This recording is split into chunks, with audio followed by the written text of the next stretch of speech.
Good evening and welcome. My name is Professor Sue Carthew. I'm the Pro-Vice Chancellor of the Faculty of Engineering, Health, Science and Environment here at Charles Darwin University, and I'm your MC for this evening. It's wonderful to see such a packed out house in our new refurbished theatre here at Charles Darwin University. And what I'd like to do is start by welcoming you all here to the 2016 Charles Darwin Oration, to be delivered by Emeritus Professors Peter and Rosemary Grant. Peter and Rosemary are true Charles Darwin scholars, as I'm sure you'll see as their speech goes on, and I'm sure they're going to delight and entertain us with their wealth of knowledge and experience. But I'd like to start by welcoming our distinguished guests, in particular the Honourable Austin Ash, AC QC, and Dr. Valerie Ash, AM, and Mr. Tom Pauling, AO QC. And also Professor Simon Maddox, the Vice-Chancellor of Charles Darwin University. Thank you so much for attending this evening. Before we get into proceedings and the speech, I'd like to start by acknowledging that we meet here this evening on the traditional lands of the Larrakia people, and I'd like us to pay our respects to their elders, past and present. With no further ado, because I know we're running a little bit late, I'd now like to ask Professor Simon Maddox, VC of Charles Darwin University, to provide an introduction to our program this evening and to our scholars. Thanks very much, Simon.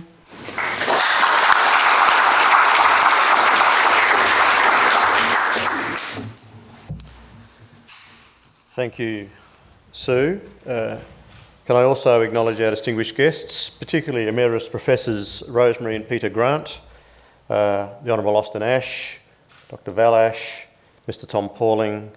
Can I also acknowledge some students that are here this evening that we've had a pleasurable afternoon meeting with the Grants to allow high school students studying biology in years 11 and 12 to actually get some close-up and intimate time asking questions about what it is that has driven their work. And I think that was a wonderful, wonderful opportunity to present.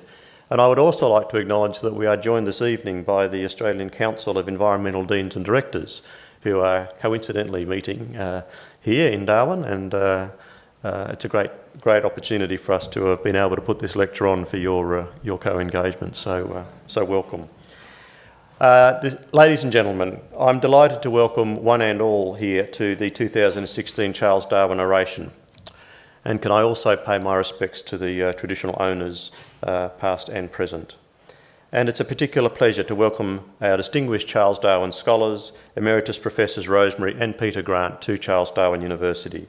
We are honoured, Rosemary and Peter, that you have accepted our invitation to become the second Charles Darwin scholars. And we are very much looking forward to your oration this evening and to having you on campus here over the next few weeks, here in Darwin and at our campus in Alice Springs.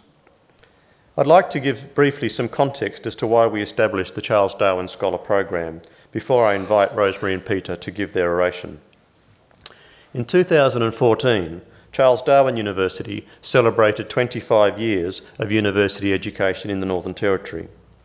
It was a year when we celebrated and reflected on our many achievements, which have been quite outstanding for such a young university, now ranked 31 in the world's top 150 universities under 50 years of age.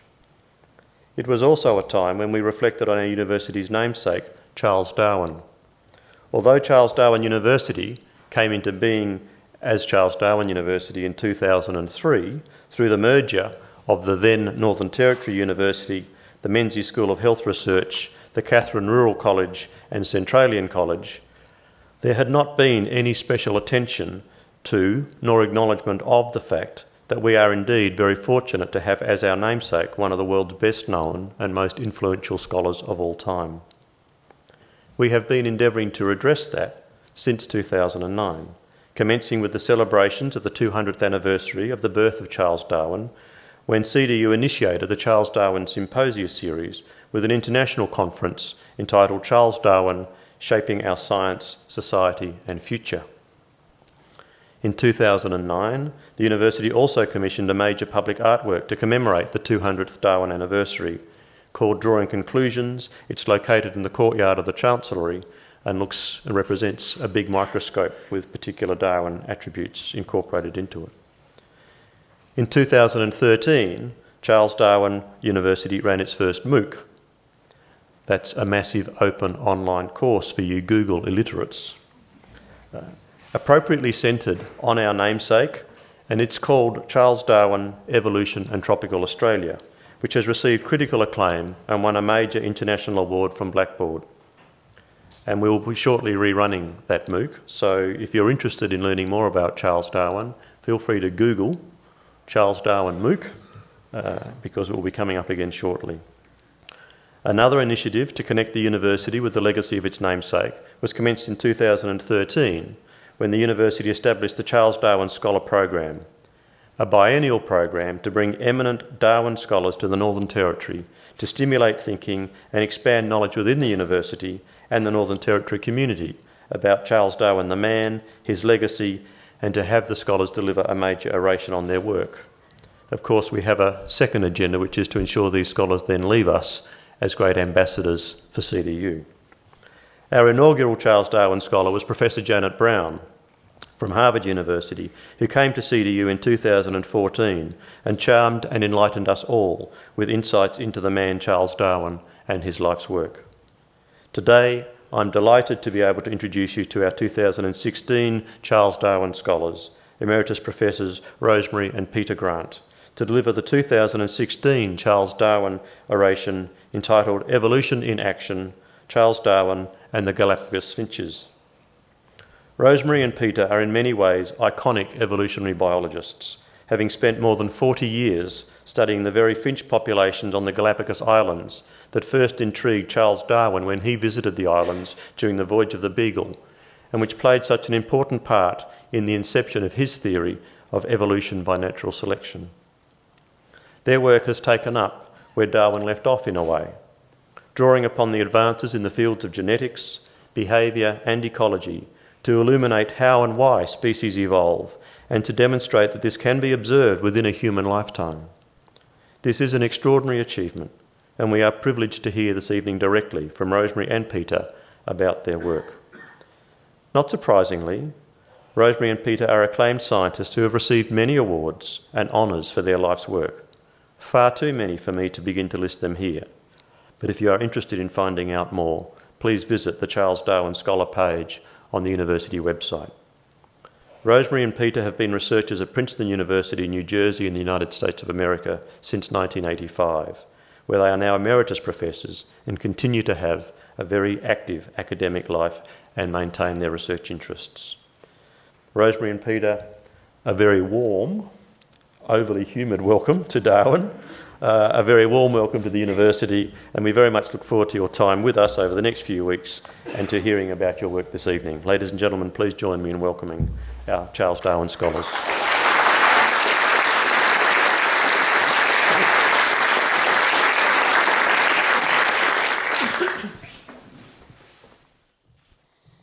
Well, thank you very much for that lovely introduction, and also for the opportunity to come here as Charles Darwin Scholars for 2016.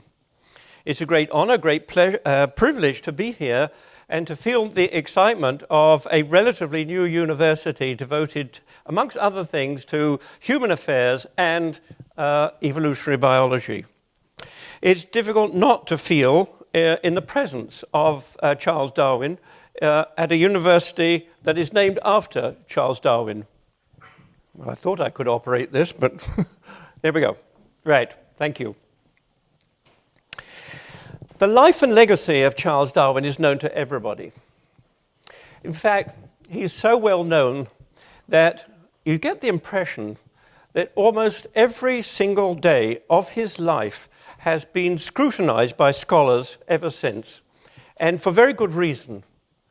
And the reason is that his towering scholarship established the foundation for almost all aspects of modern evolutionary biology. Now, in this oration, Rosemary and I will tell you how we've been able to build upon that foundation by following in his footsteps in going to the Galápagos Islands.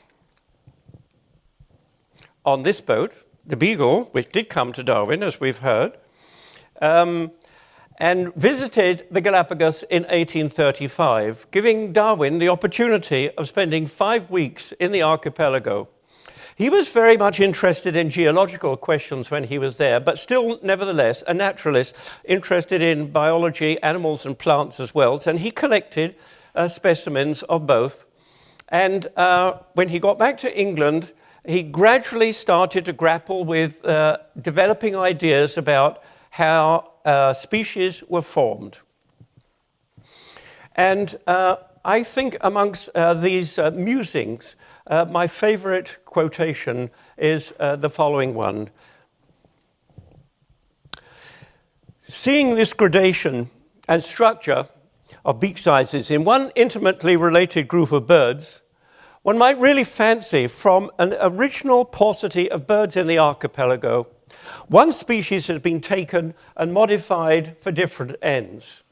And I like this because it has the seeds or germs of two essential concepts of evolutionary biology. One, natural selection, and the other one, adaptation. And where are they?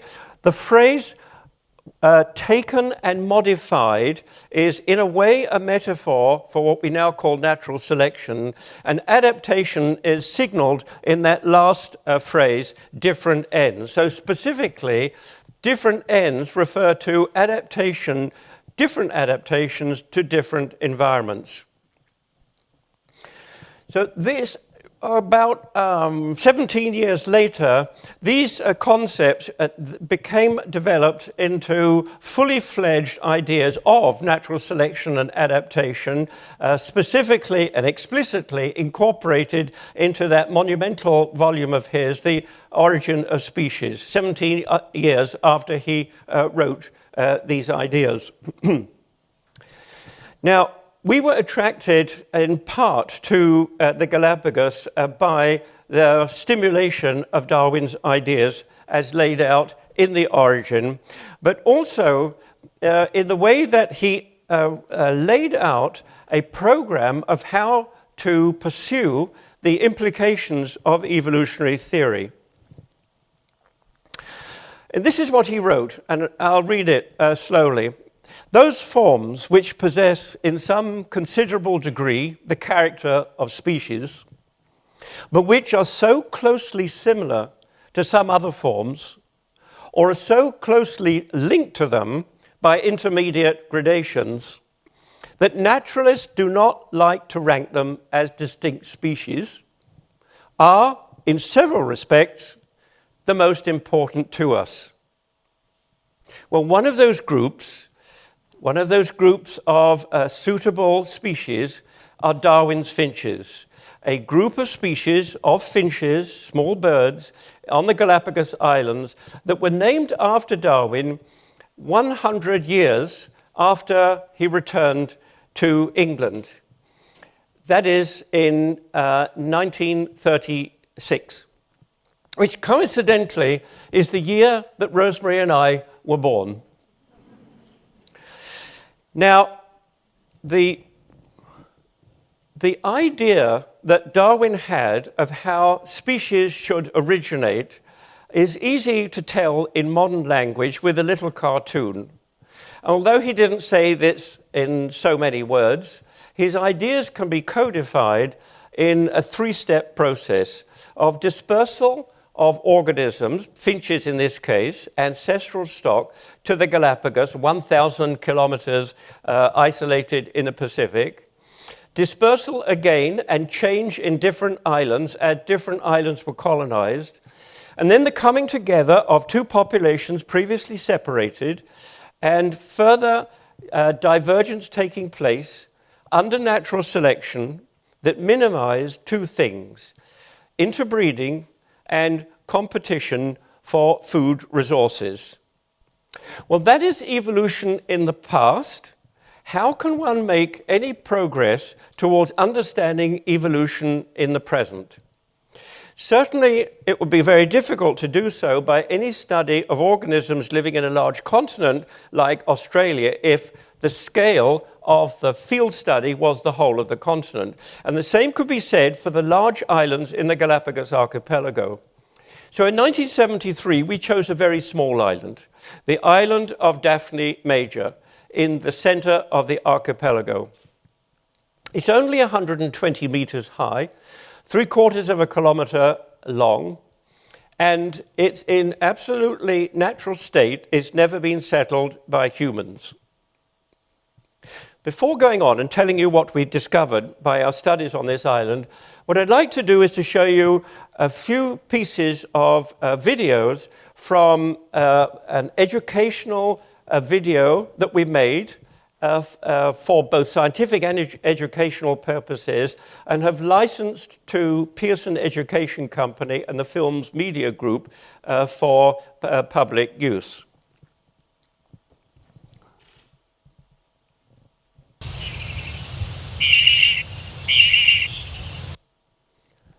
And as we go, I'll give a narrative. The island is volcanic in origin, formed underwater, probably about 23,000 years ago, and as I said before, has never been settled by humans. In the center, there's a crater. The most important factor affecting the lives of finches is the food supply that fluctuates from a dry season in the last 8 months of the year, and the wet season where the island is transformed into this green landscape that you see. We spend several months at a time on the islands, brought to it by a boat from the Charles Darwin Research Station, where we have quarantined all of our supplies for a period of time before loading onto the islands. And then we have to unload until everything is put onto the island, which means camping equipment, medical supplies, food and water. Our kitchen is in a cave. The stove is on the left. Whoops, and then could you please pause for a moment? We went a little bit too fast there. And in fact, I won't risk going back. You've seen what the cave was like. In the center was a container where fresh water is filtered under the protective influence of a green plastic bag to keep the sunlight out.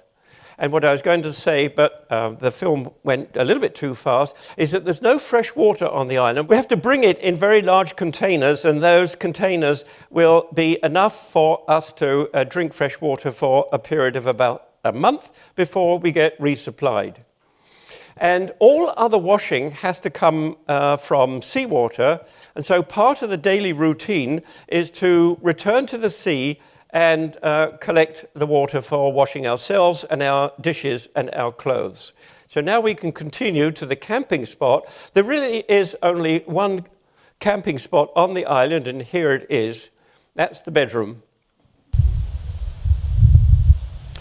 Now, we have to, our goal is to capture as many birds as we can, take them out of mist nets and measure them for a study, but also to mark them so we recognize them again. Here's one being banded with a numbered metal band, and then 3 plastic colored bands. Please stop there for a second. Pause, that's right. While I explain that the colored plastic bands put on the legs are coded to correspond to the number on the metal band. So once we've released the bird, we can observe it and see what it does, who it breeds with, what it feeds on, not having in our minds the measurements of the beak and the body and the wing, but in our notebooks there is that information, and later we can match up what we see with the measurements that we have recorded. In addition to that activity, we find every nest, and we band the offspring of known parents, and with all that information we're able to build up pedigrees of offspring and their parents, and in some cases their grandparents and their great-grandparents. Let's go forward from there. The bushes have the nests in, and they're relatively easy to get access to. Here are the species. Fortis, the medium groundfish. Hey, this is going too fast. I'm sorry, could you hold it? I don't know why it's going so fast, but I've shown you 3 pictures, and I didn't go back for fear of messing up the video. But I hope you got the quick impression of 3 species differing in beak size and beak shape. Fortis, Magnerostris, and Scandens are the three scientific names. There won't be many more, I hope, or maybe any more than those three. A small ground finch, a medium ground finch, and a cactus finch with a long pointed beak. And if we can now continue, we'll see a little bit of feeding, and I hope it isn't as quick as these last pictures. Let's continue. That's the small ground. Oh no, it's all right. Now stop, please. Whoops. Just stop at that one, and I'll work to this one. What I was going to say was that the key difference between these species is in the diet in the dry season. And that dietary difference between species is correlated with, associated with, differences in beak size and beak shape. And so for us as evolutionary biologists wanting to know how such things have come to be, the principal question is, what determines differences in beak size and beak shape? And we got an answer in 1977, 4 years after we began, when a drought, very severe drought, killed off about 4 out of every 5 Fortis, the medium ground finch. And what happened was this: they fed on and completely depleted the supply of small, soft, and easy-to-handle seeds. And then they had to turn increasingly to the large and hard seeds left. Tribulus is a plant that produces a woody fruit, and you see that in the icon in the top left of the picture. That is difficult to handle. Only the birds with large and deep beaks can crack those open to get the seeds on the inside. So they survived better than the small birds, and as a result, the average beak depth of the population steadily increased throughout the drought, as you can see from this graph, until the rains resumed and food supply was regenerated in early 1978. That is an example of natural selection, differential survival with respect to beak size. And because the offspring inherit beak size from their parents, their size was very similar to the size of the parents that survived to 1978.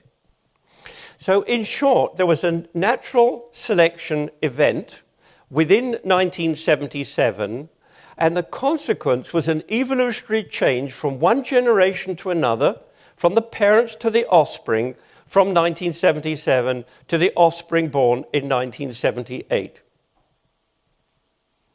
6 years after this event, there was an extraordinarily strong and intense El Nino event. And here I'm going to take over and illustrate this with a picture that shows the warming of the eastern Pacific in El Nino conditions and a cooling in La Nina conditions.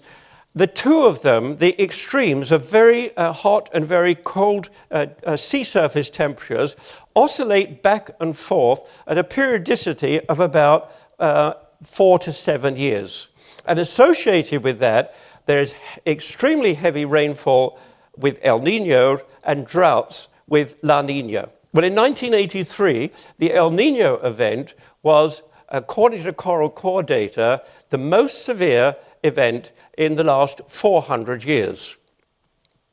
And this had a major effect upon the vegetation on the islands. Here's Tribulus, the plant that produced the fruits.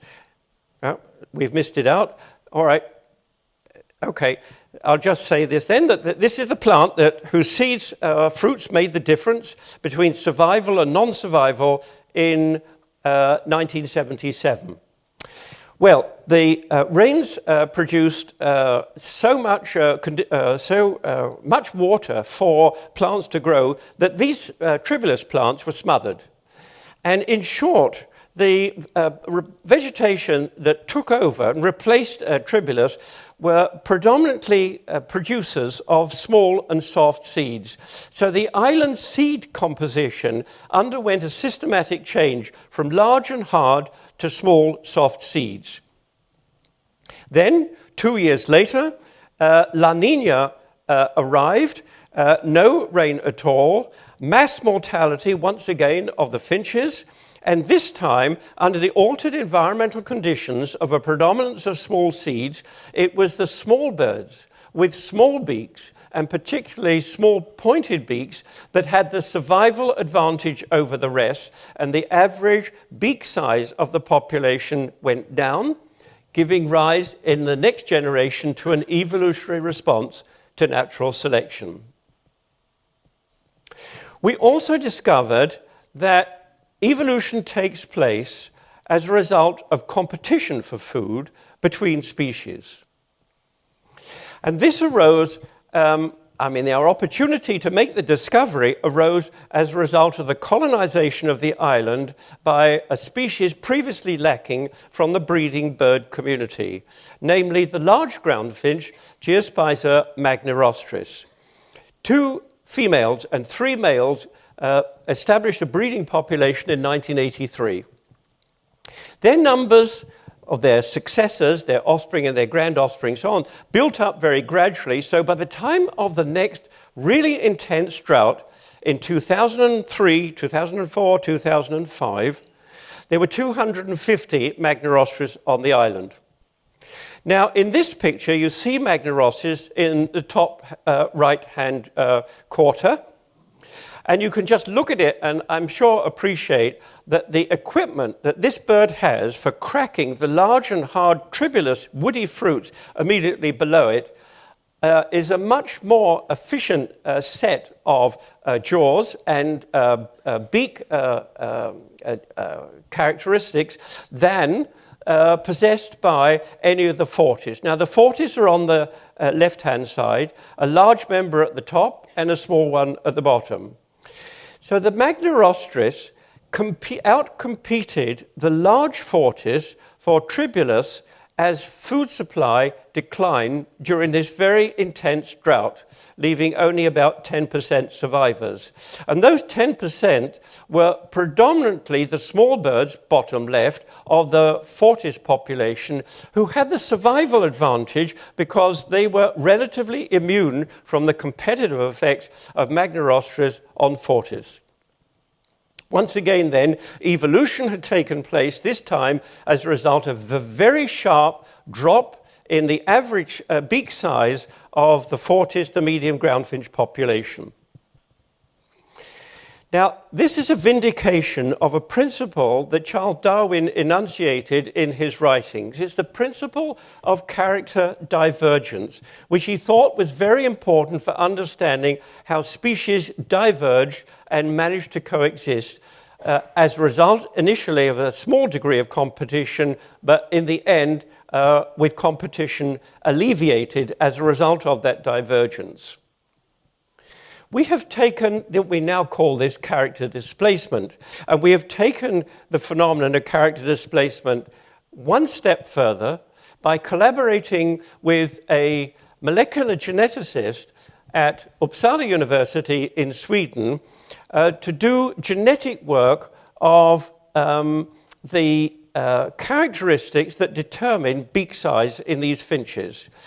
They have managed to carry out a sequencing program of the genomes of all of the species of Darwin's finches, which is a remarkable achievement in its own right. We are not molecular geneticists, and that's why we have collaborated with that lab group.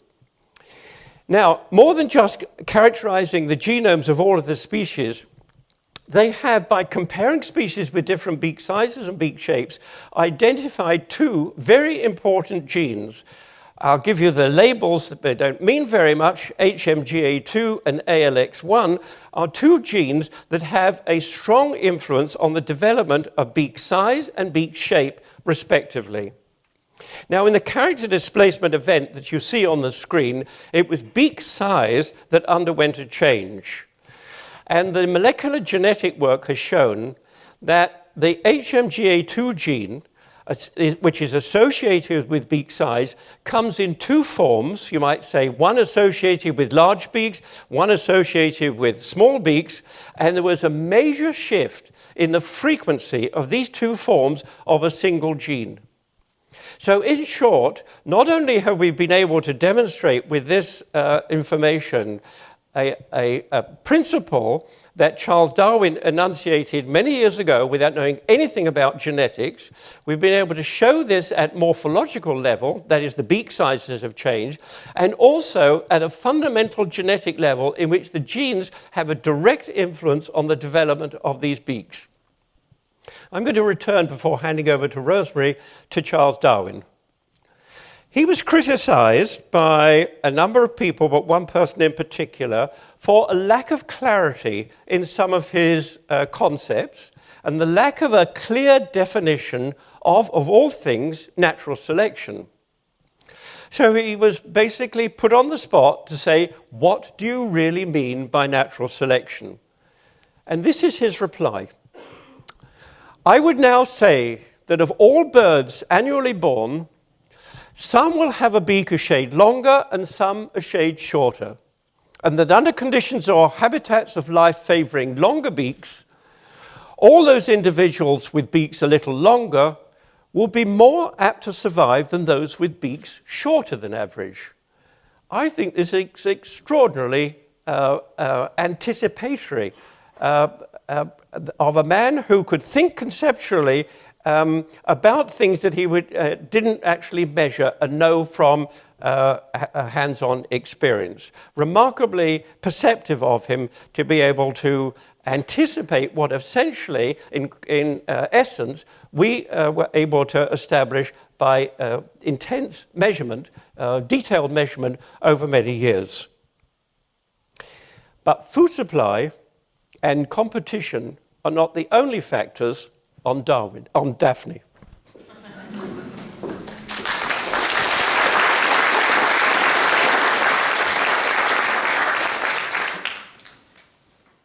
The other factor is the rare gene flow that occurs between species. So this is something we call introgression. And introgression comes about through hybridization of two species followed by backcrossing to one or other of the parental species. So here I have, oops, I pressed the wrong button. Oops, trying to get a pointer. So here I have Fortis and Scandens, very occasionally hybridize, produce a hybrid, which then in this case backcrosses to Scandens. And this means that genes flow from one species into another. And so the subject of my talk is going to be what are the causes and what are the evolutionary consequences of this rare gene flow between species. And then I'm going to tell you about something which is one of the most exciting things we have found in a study, and that is the origin of a new lineage which we have followed from its inception up through 6 generations. But first of all, what are the causes and evolutionary consequences of introgression? Well, to do this, the first thing that we must know is what are the barriers to interbreeding between the species and how are they breached. So the barrier to interbreeding between all of Darwin's ground finches are song and morphology, or song and appearance. Because in all other respects, they're very similar. Unlike many birds here in Australia, they have the same plumage. Males are black, females are brown. They build similar nests, these dome nests. And as far as we can tell, they have really identical courtship behavior. But they do differ in these 2 respects, song and bill size and bill shape. So we can tell the difference between the species like this, but the first thing we did is to have to understand, could the birds also do this? So the way we did this is we put stuffed museum specimens, a Fortis female on one end of a pole, Scandens female on the other end of the pole, took it into a territory and asked the territory owner, can you discriminate between a female of your own species and a female of another species? And the answer was a resounding yes. They vigorously courted the female of their own species, even though she was just a stuffed museum specimen. and completely ignored the female of the other species. So we then asked, can they discriminate on the basis of song in the absence of all morphological cues? And so we recorded song, we played back Fortis song, Fortis came into the loudspeaker, Scandens completely ignored it. Played back Scandens song, Scandens came in, Fortis ignored it. So clearly they can also discriminate on the basis of song.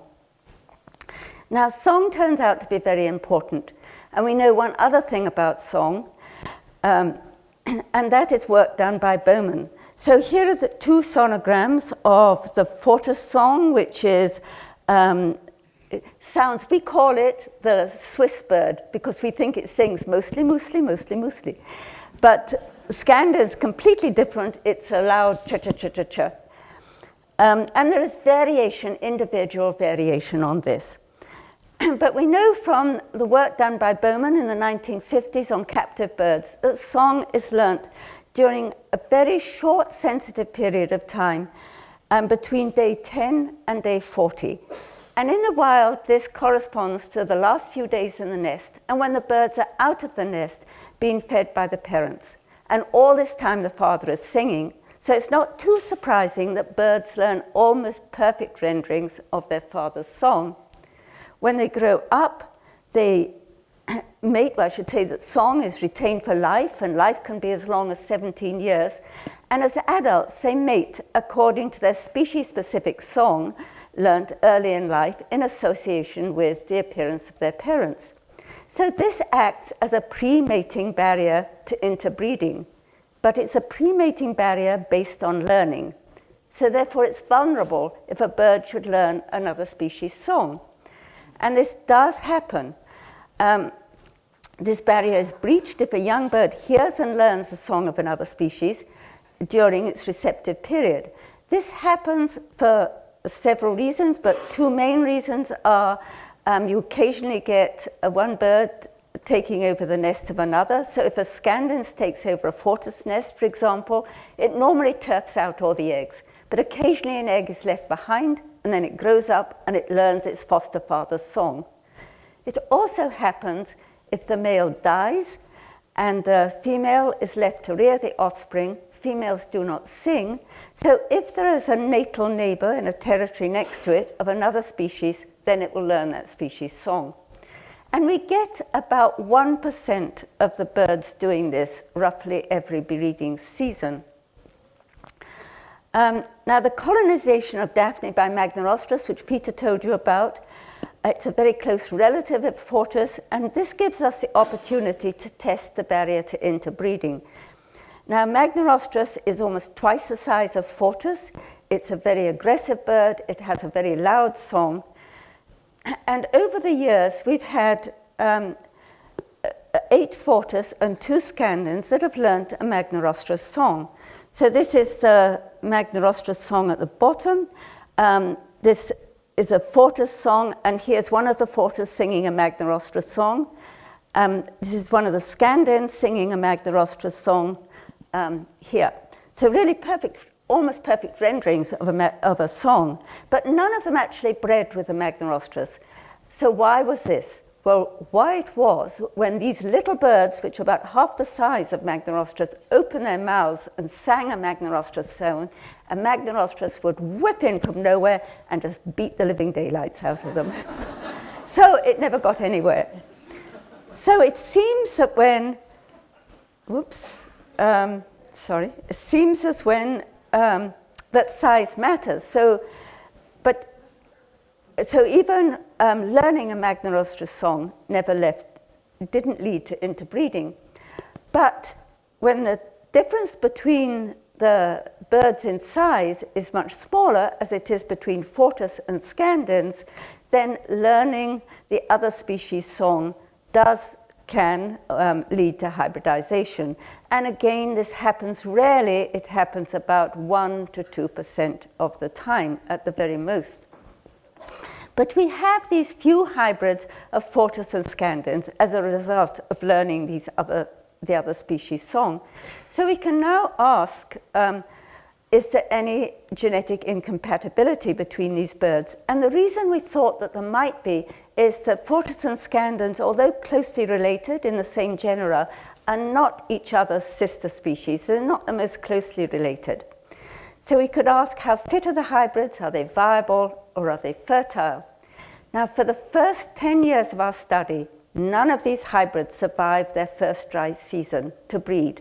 So we thought, aha, there might be some genetic incompatibility there. But we also thought that there could be something else going on. Because at this time, in the first 10 years of a study, the predominant seeds during the dry season were these large, hard seeds. Now, after this absolutely mega El Nino event of 1983, when the island was transformed from a large, hard seed producer to a small, soft seed producer, then the hybrids started to survive. So it seemed to be that the hybrids with the intermediate bill size were unable to crack. We actually watched them. We were unable to crack the large, hard tribulus seeds.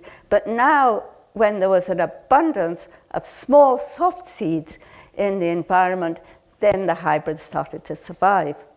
And they actually survived very well. They survived as well as the parental species. They produced as many eggs, as many offspring, as many recruits. So there was no evidence of genetic incompatibility. They had only been kept apart due to lack of food, which was now readily abundant for them. So what happened was that the hybrids did not breed with each other, but they back-crossed according to their learnt song.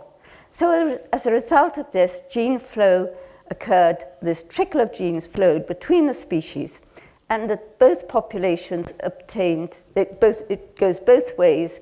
I've just shown you on this diagram back-crossing to a hybrid back-crossing to Scandens, but it actually goes both ways. We have Fortis and Scandens back-crossing to Fortis. So as a result of this gene flow between species, both populations obtain new genetic combinations.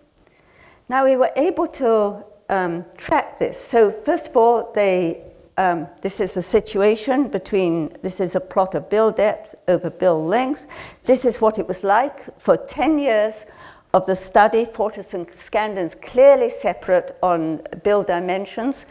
But after there was this trickle of genes flows going across, and it continued to do so for the next 30 years, Fortis and Scandens began to converge. And we were able to actually follow the genes because we'd taken small drops of blood and we had been able to analyze these genetically. We were able to track the genes flowing from Fortis to Scandens and Scandens into Fortis. And one of these genes was a very important gene. We have just recently found this, in fact, only last year. This is a gene called ALX1, which of course doesn't matter, but it's a transcription factor. And in the birds, it's associated very much with, it comes in two haplotypes, and one form, ALX1b, is associated with the blunt-beaked birds, and you see it in it's homozygous, so 2 copies of it in Magnarostrus, and the ALX1 pointed haplotype occurs in the pointed bill species, and this is an example of Scandens with its long pointed bill, which has the ALX1 pointed haplotype. Now, ALX1 also occurs in not only in birds, but it also occurs in mammals and even in ourselves. So a mutation in the ALX1 gene in ourselves causes cleft palate. So some of our examples have been, dentists have become quite excited about some of these things as well. So Finches actually can inform the medical and dental profession a little bit.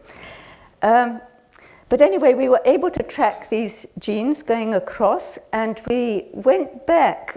We only really found out about this gene last year, in the last couple of years. So we went back into our blood samples, which we kept in -80 degrees, sent them over to Uppsala, to our colleagues over there, blind, got them to send them back, and we could find out that the ALX1 pointed haplotype was moving from scandens into fortis and was most likely contributed strongly to the fortis becoming much more pointed. So introgression started at this level, down here actually, and started here, and then continued for the next 30 years, and the average beak shape of fortis became more pointed as a result of this ALX1 pointed haplotype moving in. But of course, gene flow goes both ways, and as you would expect, the average beak shape of scandens becomes blunter and more fortis-like. So the genetic and phenotypic variation not only increased to a measurable and noticeable extent, but it also increased in genetic variation. But the morphological variation is striking. These birds were all taken out of actually the same net in 2012. They're all scandens.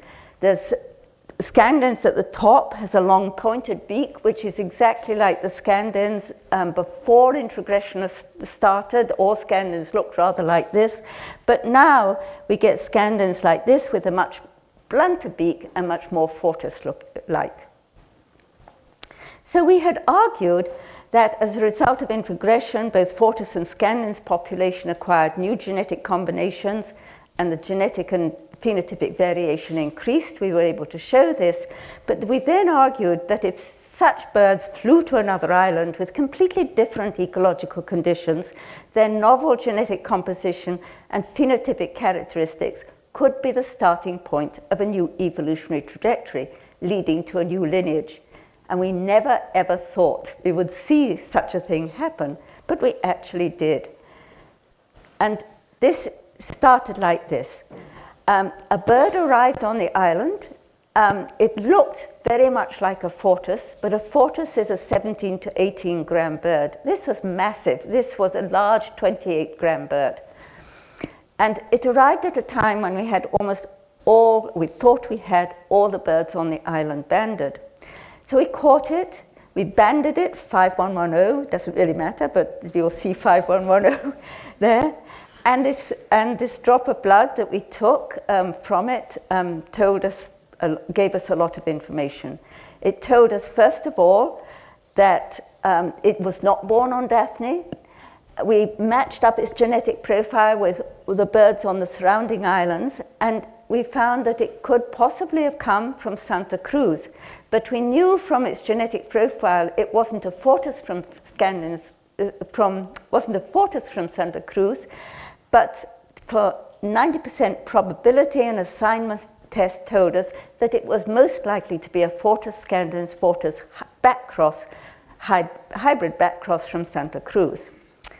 But very excitingly, it had a genetic marker. It was homozygous at one of the microsatellite loci that we had been looking at for a very, very rare allele, which was, the number was 183. And when it started to sing, it had a completely unique song that had never been heard on Daphne and never been heard actually on Santa Cruz. So it really is, this is strange, it's a unique song. It took ages to breed, but when it did, it bred with a fortis scandens fortis backcross born on Daphne. And then it bred with a couple of fortis, and that was the only outcrossing that was done. It produced a number of birds which we were able to follow, measure, and take small drops of blood from. But then along came a 2.5-year drought, and where almost 90% of all birds on the island died. All these birds went out except for 2, a brother and a sister. So after the rains came, this brother and sister here in red bred with each other. They produced 26 offspring. All but 9 of them survived to breed. We had a daughter breeding with her father, a son breeding with her mother, and the rest of the offspring bred with each other to produce more offspring, which also bred with each other, to produce more offspring which bred with each other. Now, we took small drops of blood from all these birds. All birds were homozygous, that means 2 copies for this rare allele, 183, one from the mother, one from the father. And this was due to previous inbreeding. All males sang this peculiar 5110 song, and all were large like 5110. So from 5110, the original colonizer, we had cultural transmission of song going from father to son to great-grandson, etc., and genetic transmission. So we can ask, is this new lineage behaving like a separate species? It's much larger than its nearest relative, Fortis, so there's Fortis on the bottom, much larger than, so this is a big bird up here, and it's a young bird, so don't pay any attention to the colour of the beak. They are all pale when they're young. And here's a Fortis. So it gives you an idea of the difference in size. A much larger, Fortis being 17 to 18 grams, this being 26 to 28 grams. In morphological space, it differs. It lies between, again, this is bill length over bill depth to give you an idea of beak size. So Magnorostris in green up here with its massive beak, Fortis down here, and then this big bird lineage, we call it the big bird lineage, lies here, right in the gap that was widened due to the character displacement event that Peter told you about, when Magnorostris outcompeted the largest Fortis for tribulus seeds. It has a different song. This is 3 generations of the song, of the big bird song. Fortis song up on top, Scandin song there, Magnorostris song down here. So very different in song. It breeds in one area of the island, and it holds contiguous territories which defends against each other. The blue dots are territories before this massive drought, 2.5-year drought. The red dots are the territories after the drought. And these territories overlap with the territories of the other 3 species on the island, Fortis, Scandens, and Magnorostris, who ignore them and who are ignored by them. Thus, the new lineage is functioning as a separate species. So will it die out through inbreeding depression? Well, it might. It's really inbred, as you can see, but there's no sign of it yet. And will the genetic variation be augmented through genetic exchange, through learning of other song, and just the same way as we got hybridization between Fortis and Scandens? We think that this could be the most likely, but we have looked very hard for this and have not seen it. So whether it survives or not, this lineage gives us insight into how a new species could arise and either persist or become extinct. So in summary, we began with 2 species on the island, Fortis and Scandens, up here. Then we had this massive El Nino event, the most severe is from coral core data in 400 years. Fortis Scandens hybrids began to survive, and back cross, we got this trickle of genes going across. At the same time, Magnorostris moved in, outcompeted the large Fortis. The big bird 5110 appeared on the island. The big bird lineage was formed and moved into here. So we have now insight into 3 methods of speciation. Our results completely support Darwin's allopatric, what's called allopatric model of speciation. Excuse me. The barrier to interbreeding between Magnorostris and Fortis on secondary contact was completely robust because of the size difference. And this was followed by a character displacement event through competition, exactly as Darwin envisaged. But we also have 2 different routes to speciation unknown to Darwin, arising from introgression. We got the fusing of 2 species into one, or the fusing is going into one lineage of mixed genetic composition, whereas at the same time, Fortis and Scandens remain as 2 separate species on other islands. Excuse me. And then we have introgressed population with its novel genetic composition and phenotypic characteristics entering a new environment and taking off on a completely different trajectory in the big bird lineage. So Darwin, you all know this diagram because it's all over the campus, as I've seen. But this is when, from his notebook, when he was trying to puzzle out the relationship between species, and he wrote, I think. Would he now write, I now realize? I don't know. Join up some of these little branches and write, I now realize. So we thank our many graduate students and postdoctoral fellows and our collaborators. None of this could have been done without them. But I think all of us who have ever worked on Daphne or on the Galápagos would like to leave you with one message. And I think this message is going to resonate with you. And that is that environments and populations are dynamic. They are constantly changing. And for a sustainable environment, we must keep them both capable of further natural change. Thank you.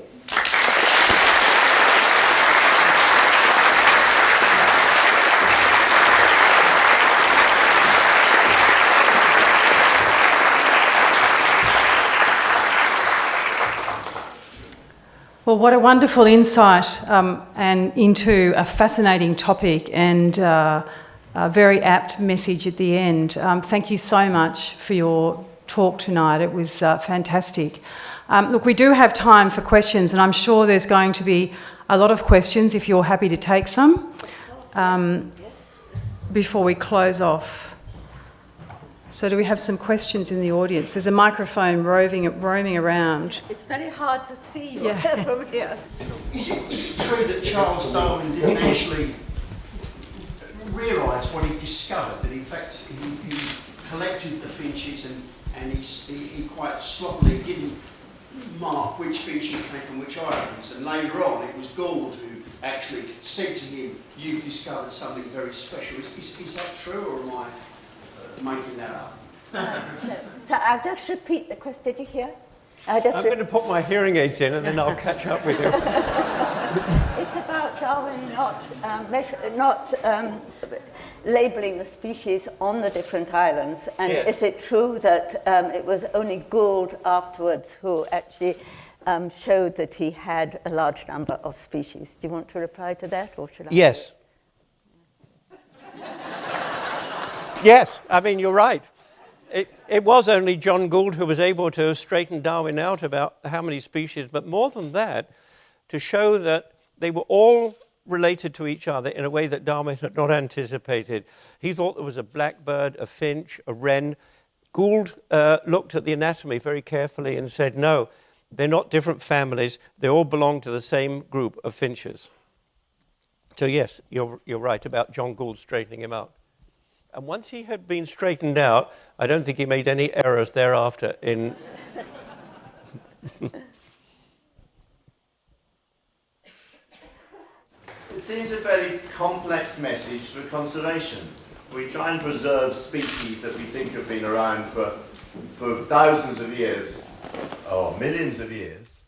And you're saying they come and go and form and then die out again at a remarkable rate in a place like that.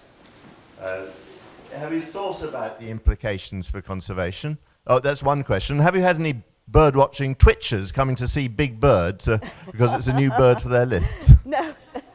Actually, we might have had, I don't know, yes, about the coming to see Big Bird. But I think it has, we think a lot about conservation. I mean, you can't work on the Galápagos without thinking about conservation.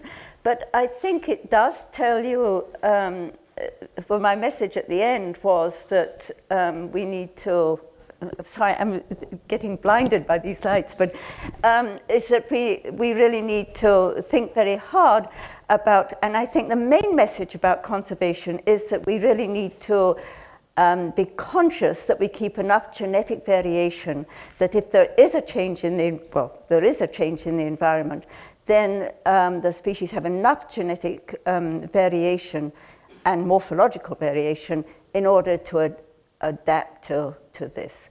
Now, so we've, in fact, one of the students raised something like this when we were, the high school students we were talking to before, and asked about this.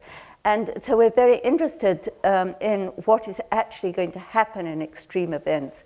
And what we do see is that possibly some populations of some organisms will have probably enough variation in order to quite quickly adapt in some ways. Others probably don't and will go out. So the whole composition is likely to change. Now, on Galápagos, amongst the finches of Galápagos, we have actually looked at this, and we have seen that there is introgression occurring in this very young radiation. So actually they probably, and many of them will probably have enough genetic variation to cope with a certain amount of extreme variation, if it's not too extreme. I'll just add a couple of things, but very briefly to that one, and that is there are two populations that are either endangered in one case and probably extinct in the other, and their demise is caused by human activity in both cases. And we, going around the archipelago, identified these two and have alerted biologists who are professional conservation biologists to pay attention to them. One is the mangrove finch, isolated little patch of mangroves on the western island of Isabella, and that's in danger of going extinct because of a fly called Philonis that has come in from the mainland and murders the nestlings. And the other situation is the warbler finch on Floriana Island in the south has probably gone extinct as a result of land clearing for cattle raising. I said I'd be brief. Professor Grant, thank you. I think I read a few years ago about an experiment in the Adriatic where the researchers moved a little species of lizard from one island where they lived to another island where they previously had not lived. And on the island to which they were transferred, their diet also necessarily changed from insects to herbivore diet, seeds. And they noticed in a very, very short time an increase in the musculature and the bone size of the jaw. Can you comment on that, or did I misremember it? No, yes, I can comment on it. Do you know this stuff? Is that example from the Galápagos? No, it's from the Adriatic. The Adriatic. Oh, Adriatic, right. Yes. Yes, I think I know this. Is this lizards? Yes, yes. Yes, I think I know this, this study that you're referring to. And there is a certain degree of plasticity in development as a result of use or a poor use in jaw musculature. And that is well known. And I think this is an example of if I've got the right one, a non-genetic, just plain environmentally induced change in the development of lizards into adult form according to diet. And there are other cases in the literature. I'll just mention one.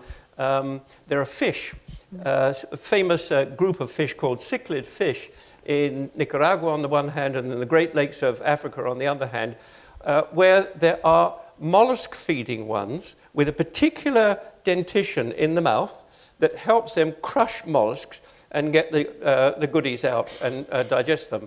But if these fish are raised on insects and not on a diet of mollusks, they never develop the dentition appropriate for mollusk crushing, but they have a more pointed kind of face with limited dentition. Yeah. And that's entirely due to the nature of the diet. I reckon if we had only, let's say, lettuce leaves to eat, our own jaws wouldn't be very strong.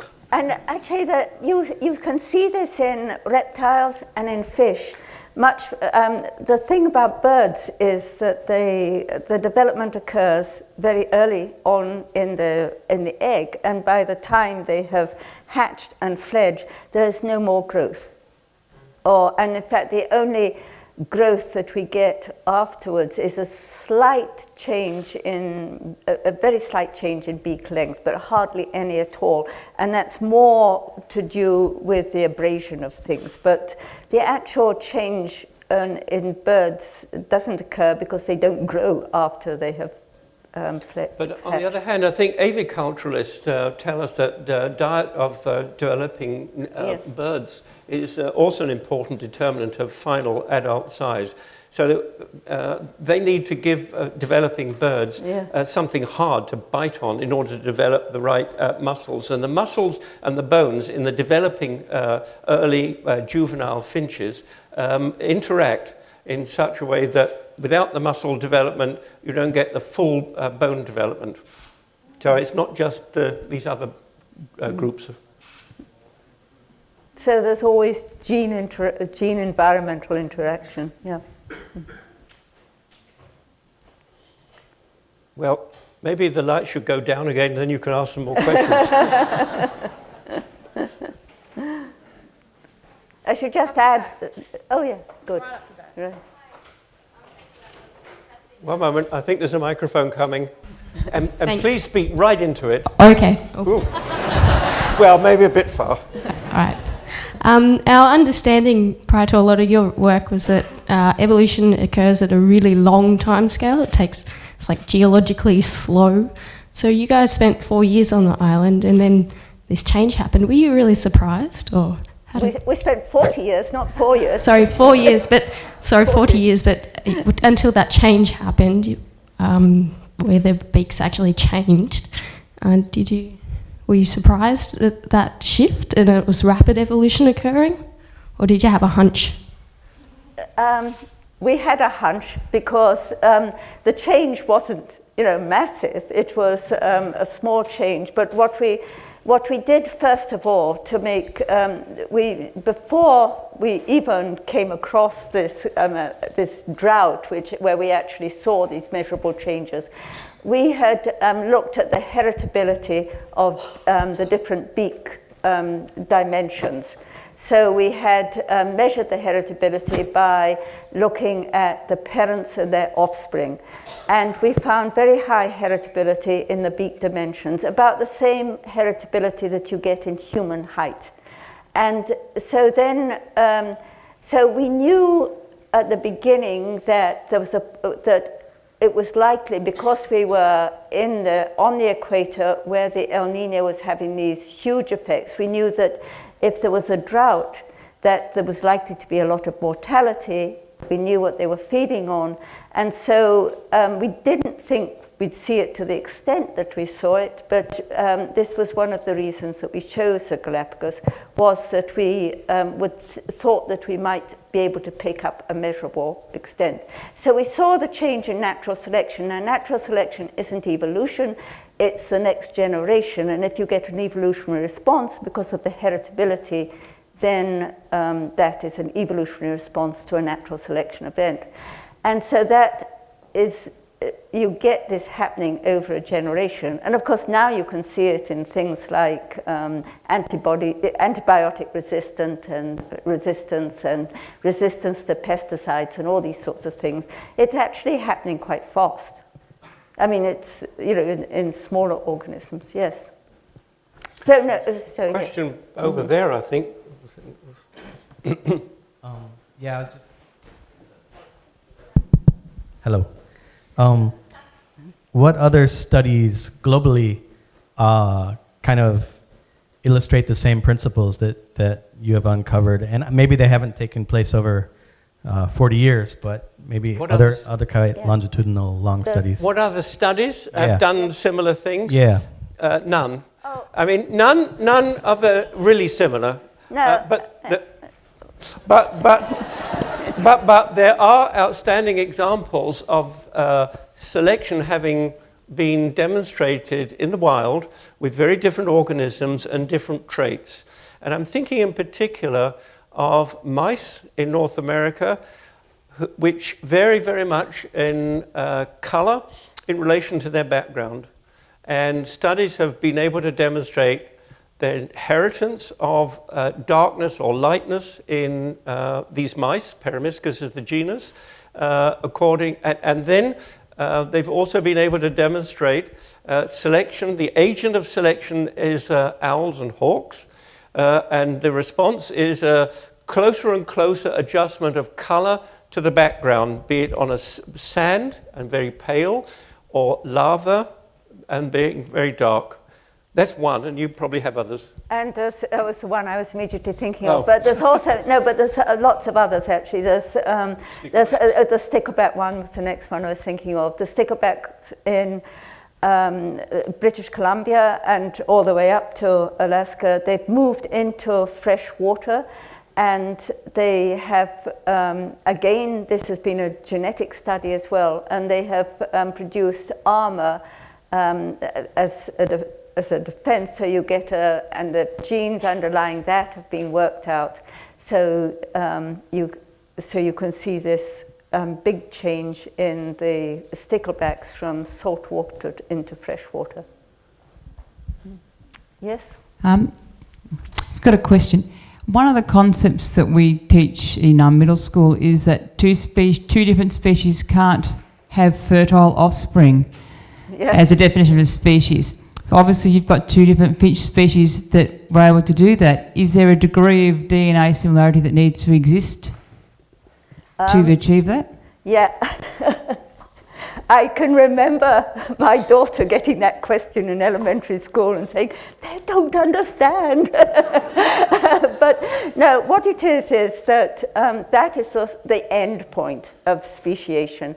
And what we're very interested in is the actual process of speciation.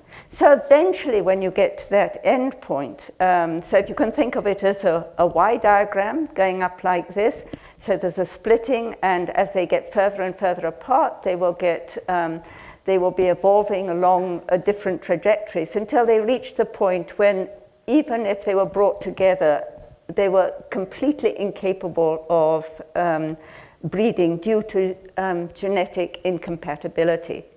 And that's where that comes from. But you might be surprised to know that this point for birds and reptiles and fish can take, on average, 32 million years. And so Darwin's finches are only 2 million years old from the radiation. So it's not surprising that we can get some interbreeding going on at that point. For mammals, it's an order of magnitude less. But I think this has become into the literature because of crossing certain species like lions and tigers, although they have got them to cross, but things that are produced. So when you think about it, that is the end point of a speciation process. Yeah, we're looking at the early stages. Yeah. Was there another one over there? Yes, yeah. I think I've understood, I don't know, about 70% of what you've been saying. I understand the first sentence that is up on the display there, but I can't understand the second sentence. Okay. And how we are involved. Why? Well, in order to have a sustainable environment, I think we must keep them both capable of further natural change. In other words, we must be, our work shows that we must be conscious of the amount of variation in a population. And so when you are thinking about preserving a species or not, it's very important to think about how much variation there is in a population, both morphologically in appearance and and genetically. Also, so sorry, I've lost the person who said. Yeah. Oh, sorry. Yes. So does that make sense?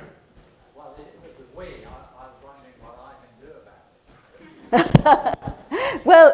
Back to the conservation question. Yes. If we must do this, are we capable of doing this? And are we in fact doing it? Well, I think a lot of people who are conscious of this, when you get populations becoming like cheetahs and animals that are becoming very rare, and people are trying to get them back into to have larger populations, often they're very conscious that they shouldn't be too inbred, and that they take organisms from one area to another and make sure that they interbreed so that they maintain a fair amount of genetic variation. So, and people are doing this with plants as well. For example, even with crops they are doing, but with plants, often plants that are about to go extinct, they will make sure that they get individuals from different populations and cross them, which are likely to have different genetic compositions, cross them to maintain a viable population that doesn't go extinct through inbreeding depression. Because if they're too inbred, then any disease that comes in is likely to go through and wipe them all out. There'll be very little variation to counteract changes in the environment, changes in predators, changes in diseases, that sort of thing. Thank you. Look, I think that's probably a good way to finish off on the questions, because I think we've got refreshments outside, and there should be an opportunity to have a further conversation with Peter and Rosemary after this is finished. So look, I think you'll all agree that it's been a wonderful Charles Darwin oration. And it's going to be pretty hard to top it off. It's been a fascinating insight into some of the concepts around adaptation and natural selection, and we've heard about evolution in action, and also the benefits of long-term intensive study in a particular system, and how that can even evolve over time itself. So it's been wonderful. But not only have we learnt that, we've heard a little bit more about birds getting beaten up, getting stuffed, a bit of a dose of cleft palate, the difficulties of surviving if you haven't got the right beak size at the right time, and the challenges of mating if you sing the wrong song. So I think it's been a pretty eclectic mix of learning for us tonight, and I'd like everybody to put their hands together to thank them. Thank you very much.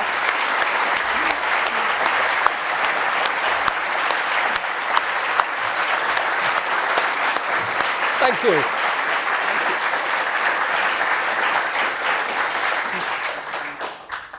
And I think many of us look forward to many further conversations with Rosemary and Peter while they're here over the next few weeks. Look, thank you so much. You've been a great audience. It's wonderful to see so many people turn out for a talk like this. And please hang around. There's refreshments out in the foyer, and I think there's some music as well, and obviously some good conversation. So thanks again, once again, and good evening.